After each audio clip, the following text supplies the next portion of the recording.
Bonjour, cette vidéo fait suite à la vidéo où j'expliquais comment créer des marque-pages permettant de classer plus facilement des commentaires de correction et pouvoir les retrouver facilement.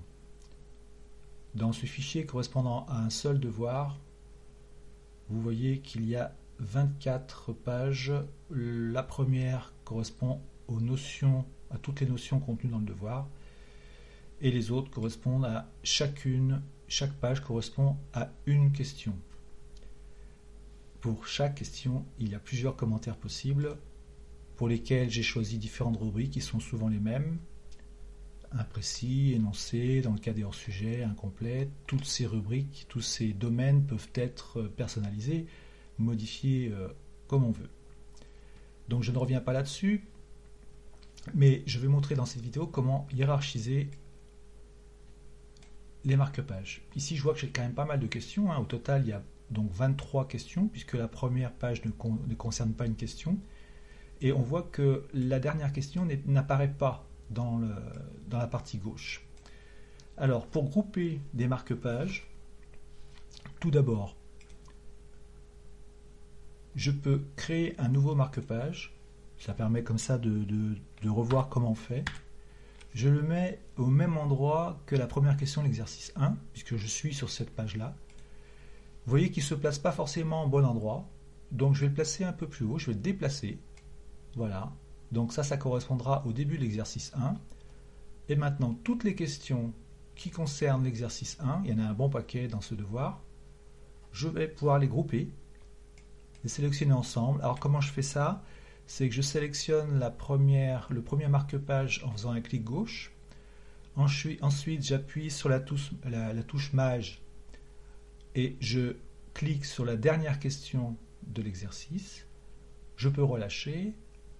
Je reprends tout ça et vous voyez que l'ensemble de tout ça apparaît sur le côté et je déplace ici au niveau de l'exercice 1 pour que toutes ces questions soient liées à l'exercice 1. Je vois que si je ferme l'exercice 1 maintenant, j'aurai toutes les questions de l'exercice 2 et uniquement celles-là qui seront visibles. C'est plus pratique, on y voit plus clair. Alors, il y a un petit quelque chose que je peux faire, c'est maintenant l'exercice 1 n'a plus besoin d'apparaître pour chaque question. Donc je peux renommer, je ne vais pas le faire pour toutes, parce que ça prend un peu de temps, mais je peux renommer ici chacune de mes questions en faisant ceci. J'efface la partie devant. Voilà, on voit que ça sera plus clair. Et puis quand j'aurai fait pour toutes les questions, je vais pouvoir bouger ici pour que ça prenne moins de place mes marque-pages. Pour l'instant, je ne peux pas le faire parce que je n'ai pas fait toutes les questions et je vois que ici, certaines questions prennent quand même pas mal de largeur. N'oubliez pas d'enregistrer de temps en temps pour pour pouvoir corriger une fausse manœuvre. Alors, je reviens là pour bien montrer que ici, quand je clique sur E1, ça correspond à la première question de l'exercice. J'ai à nouveau la première question de l'exercice 1, ça fait double emploi, mais c'est pas très grave. J'ai la question numéro 2, etc., etc., etc. Alors, je fais un petit essai pour l'exercice 2. Je crée un nouveau marque-page. Il y a peut-être moyen de le créer juste après ça, mais non, ça va mal tomber. Si je le fais là, on va essayer quand même. Si je fais un nouveau marque-page à partir de là, pour l'exercice 2, ça fait ceci. Vous voyez, il n'est pas au bon, au bon niveau, puisqu'il apparaît comme une question d'exercice 1. Donc il va falloir le déplacer. Voilà, comme ça, il va être au bon endroit, au bon niveau de l'arborescence. Ensuite, je fais comme tout à l'heure, je prends toutes mes questions de l'exercice 2, j'appuie sur la touche Maj, en même temps je clique, toutes mes questions vont pouvoir se déplacer en même temps, je les fais lier à l'exercice 2, et les voilà liés à l'exercice 2 en étant décalés vers la droite. Je vais fermer l'exercice 1 pour y voir plus clair. Comme tout à l'heure, je peux renommer en enlevant la partie correspondant à l'exercice. Voilà. Ça, c'est pas très compliqué, mais on peut renommer. Et voilà. Alors, là, je n'ai que 2 niveaux d'arborescence, mais il n'y a pas de limite, on peut en faire d'autres. Juste par essai, pour un essai. Imaginez que j'ai envie de faire un autre niveau. Je vais faire niveau 3.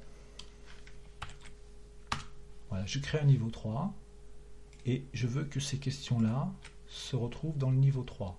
Je les place là, comme ça quand le niveau 3 est fermé, je ne les vois plus. D'accord?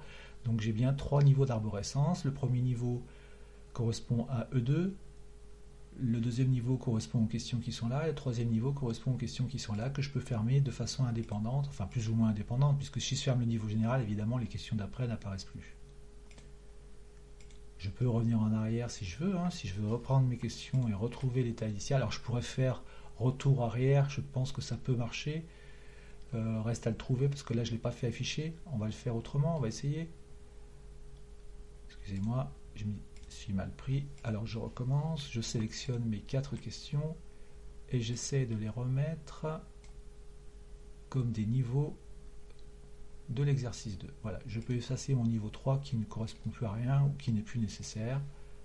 Voilà, donc je dois bien avoir mes 7 questions d'origine, 1, 2, 3, 4, 5, 6, 7 de l'exercice 2. Je vérifie quand même que, vous voyez, les marque-pages vont bien au bon endroit. L'exercice de question 1, ici, on est à la question 5 de l'exercice 2. Alors, je n'ai pas remis à chaque fois qu'on avait l'exercice 2, mais la question 7, dernière question du devoir, doit bien se trouver à la dernière page qui est la page 24. Voilà, merci.